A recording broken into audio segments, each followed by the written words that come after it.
For generations, the path of the Canadian traveler in winter was considered one of the most predictable forces in North American economics. Florida braced for it. Arizona welcomed it. Orlando built entire resort ecosystems around it. The snowbird was not a traveler. The snowbird was infrastructure. Washington assumed that would never change. They were all utterly incorrect. Before going deeper, take a moment to hit that like button and subscribe to our channel. It helps us reach more viewers who want real analysis on what's shaping the global economy. Picture this. It is early 2026. Somewhere inside the revenue management systems of Air Canada, WestJet, Air Transat, and Porter Airlines, algorithms are quietly rendering a verdict. The numbers have spoken, and the answer they are delivering is not Fort Lauderdale. It is not Orlando. It is not Phoenix. The answer is Guadalajara, Cancun, Puerto Vallarta, Mazatlan. The aircraft are moving, and the economic consequences of that movement will echo far longer than any politician's speech or any tariff announcement. This is not turbulence. This is a structural realignment of North American aviation. To understand the magnitude of what is unfolding, you have to rewind to how the Canada-United States travel corridor actually functioned for decades. It operated with mechanical predictability. Winter arrived and Canadian travelers moved south in waves. Airlines built schedules around those flows because the demand was dependable year after year. Aircraft assignments were routine. Seasonal capacity increases followed familiar patterns. Hotels in Orlando and Fort Lauderdale could set their staffing calendars by it. Cruise terminals prepared for the seasonal influx with quiet confidence. Tens of billions of dollars flowed from Canadian wallets into American tourism economies with the reliability of tides. That predictability made planning simple. It made investment decisions simple. It made everything simple. Dear viewers, when a system has operated that predictably for that long, the assumption becomes that it will operate that way forever, and that assumption is precisely where the miscalculation begins. Now, that predictability is fading, not with a press conference, not with a government decree, but with something far more consequential. Airline schedules. Air Transat confirmed it is suspending its final United States summer routes, including services from Montreal and Quebec City to Orlando and Fort Lauderdale. Read that again. Not a reduction, a suspension. Those routes are not disappearing because of storms or aircraft shortages. They are disappearing because forward bookings no longer justify the capacity. Around the same time, WestJet removed 15 Canada to United States city pairs from its network in a single recalibration. 15 in a single move. When multiple airlines act in the same direction within days of each other, the shift stops looking seasonal and starts looking structural. The first layer of this strategy was purely mathematical. Airlines operate on margins that leave no room for sentiment. Every route must clear profitability thresholds defined by load factors, ticket pricing, fuel costs, crew scheduling, and projected demand. When the numbers soften, aircraft move. That decision is not ideological, it is mathematical. Revenue management systems detect weakness months in advance. If bookings to certain United States cities fail to match historical performance, the capacity does not remain in place out of tradition.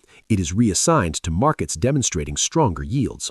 Translation: Canada's airlines are not making a political statement. They are following the data, and the data is devastating for the United States.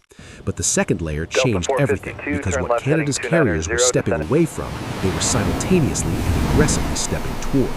Air Canada recently announced an 18% increase in seat capacity to Mexico for summer 2026 compared with the previous year. Look at the sensor data here. Framing the move We've got as an part of a anomaly broader on the strategy retraction test. aligned with Canada's trade diversification efforts. The headline edition is new year-round non-stop service between Montreal Trudeau International Airport and Guadalajara International Airport. Year-round service, not a seasonal experiment, a commitment that signals confidence across multiple demand cycles. Airlines do not make that commitment lightly. Beyond Guadalajara, the expansion spreads across proven corridors with precision. Montreal to Cancun gains 4 additional weekly flights, bringing the total to 11. Toronto to Monterrey rises to 4 weekly frequencies. Vancouver to Mexico City increases to 11 weekly flights with 4 additional rotations. Vancouver to Puerto Vallarta doubles to twice weekly service. Frequency growth often carries more weight than flashy new routes because it reflects demand depth on proven markets. It is easier to scale. It signals sustained belief, not experimentation. And then WestJet, after cutting 11 United States routes, added more than 4,500 flights to Mexico in the first half of 2026 alone, a 59% increase compared with the same period in 2025. New service from Calgary International Airport reaches Guadalajara, Riviera Nayarit, Cozumel, Puerto Escondido, and Mazatlan, broadening the map beyond traditional resort gateways. Porter Airlines is deploying its Embraer 195E2 fleet into Mexican destinations for the first time. The total addition across Canadian carriers in early 2026 amounts to more than 7,000 additional Canada-Mexico flights. And what happened next reveals everything about who is winning this quiet war. Cirium, an aviation analytics firm, confirmed that for the first half of 2026, scheduled capacity between Canada and the United States has fallen sharply year over year, while capacity between Canada and Mexico has surged by approximately 46%. 46%. That is not an adjustment, that is a redirection of an industry. Now, layer in the government alignment because this is where Canada's strategy reveals its true sophistication. Dominic LeBlanc, Canada's minister responsible for Canada-United States trade, intergovernmental affairs, and the One Canadian economy, described direct air links as instrumental in expanding trade missions and strengthening commercial ties with Mexico. Candice Lang, president of the Canadian Chamber of Commerce, echoed that perspective, emphasizing diversification and new partnerships. Aviation announcements rarely include coordinated messaging of this nature unless broader economic strategy is involved. This is not coincidence, this is architecture. The alignment between airline planning and trade policy underscores how interconnected these decisions have become. When a government minister speaks about trade diversification in the same week airlines announce new routes to Mexico, you are not watching separate events. You are watching a coordinated national strategy express itself through multiple institutions simultaneously. Canada does not react, Canada calculates. The sharp contrast becomes unmistakable when you hold the Canadian precision beside Washington's posture. Trade tensions and tariff disputes during the administration of President Donald Trump introduced uncertainty into Canada-United States relations, influencing corporate sentiment and traveler psychology. Currency fluctuations between the Canadian dollar and the United States dollar made American vacations feel more expensive for Canadian households. And at a deeper level, something had shifted in how Canadians perceived the relationship itself. Look at the sensor data here. A recent Yougov We've got an anomaly on the retraction found test. that 62% of Canadians say they are less inclined to visit the United States than in previous years. 57% cited the current political or cultural climate as a primary factor influencing their decision. One person captured the sentiment with stark simplicity. I do not buy anything American. I do not go to the States anymore. Perception can be as powerful as pricing in shaping travel behavior. And when a majority of surveyed travelers express hesitation, airlines account for that sentiment in their forward planning models. The booking data confirms the shift.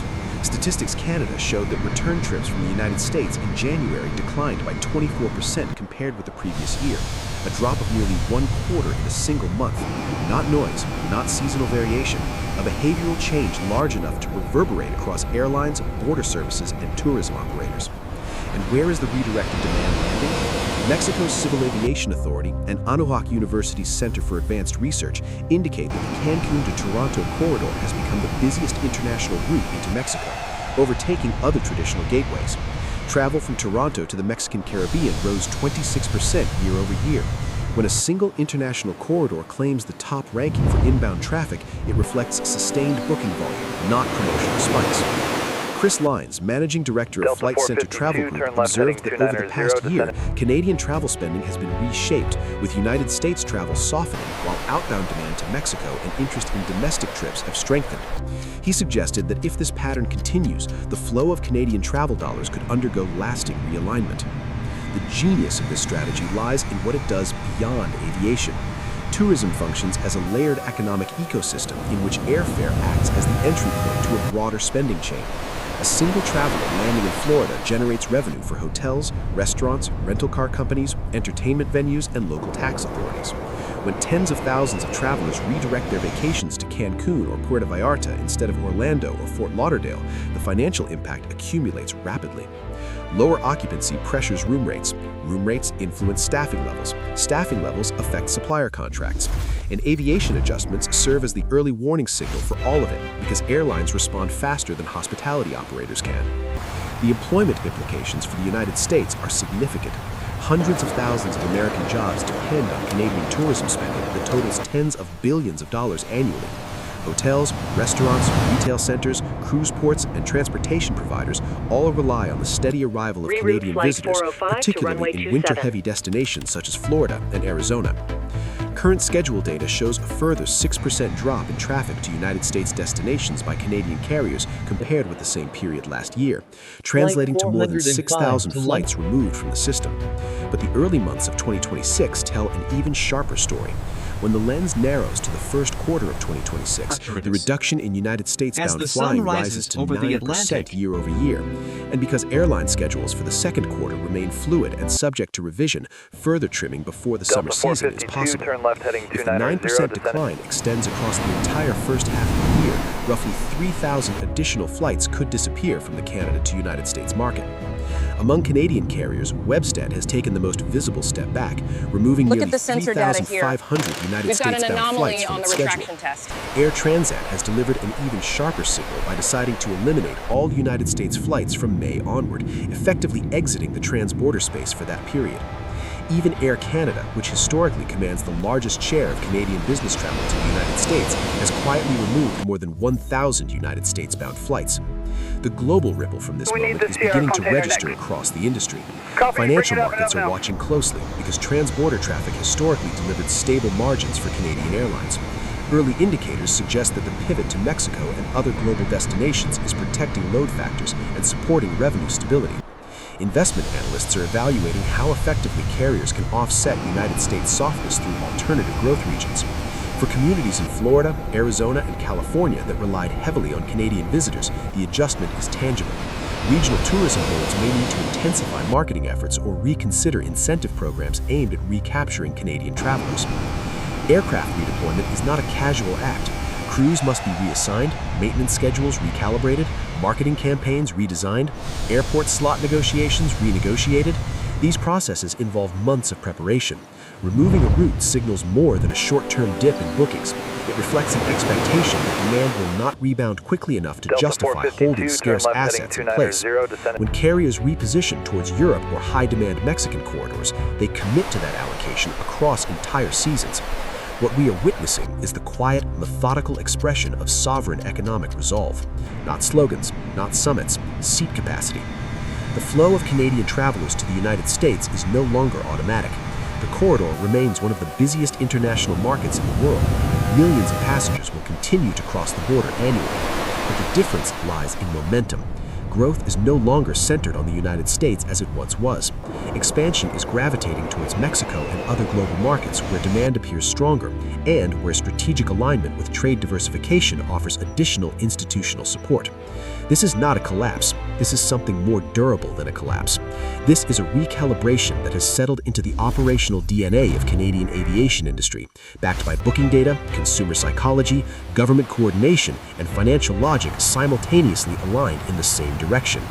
Washington spent years assuming that the flow of Canadian travelers was a geographic certainty, as automatic as the seasons, as reliable as sunrise. Canada examined that assumption, quietly, methodically, and then rerouted the aircraft. Canada doesn't just watch history, Canada shapes it. What do you think about all this? Tell us in the comments below. Make sure to subscribe and turn on notifications. See you in the next one.